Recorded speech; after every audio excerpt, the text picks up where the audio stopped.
मैं जिग्ना, हरे कृष्णा, इनको और अनम्यूट कर रहा हूं। अपने आप को अनम्यूट करें। हरे कृष्णा, एक बार अनम्यूट करेंगे तो होगा। अब करें, अब करें अनम्यूट। हाँ, हरे कृष्णा सर, भूल हरे से हो कृष्णा। गया था सर, भूल से, क्षमा कीजिए। कोई बात नहीं, और मुझे कोई बात, फिर हटाने का नहीं आ रहा था। कोई बात नहीं, सॉरी सॉरी सर। कोई बात नहीं। चलिए हम लोग कीर्तन करते हैं। गोविंद जय जय गोपाल जय जय, गोविंद जय जय गोपाल जय जय, राधा रमन हरि गोविंद जय जय, राधा रमन हरि गोविंद जय, गोविंद जय जय गोपाल जय जय, गोविंद जय जय गोपाल जय जय, राधा रमन हरि गोविंद जय जय, राधा रमन हरि गोविंद जय, राधा रमण हरि गोविंद जय जय, राधा रमन हरि गोविंद जय जय, नाम संकीर्तनम यस्य नाम संकीर्तनम यस्य सर्व पाप प्रणाशनम, सर्व पाप प्रणाशनम, प्रणामो दुःख समनस्तं नमामि हरिं परम। प्रणामो दुःख समनस्तं नमामि हरिं परम।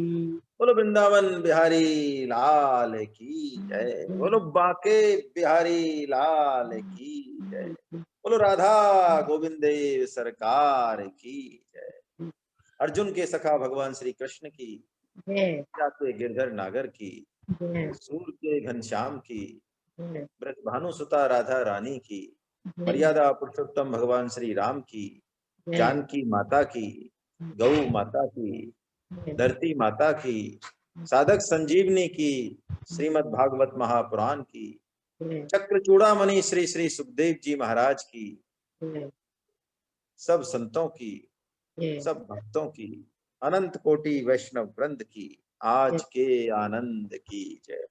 जय। हरि बोल, हरि बोल, हरि बोल, हरि बोल।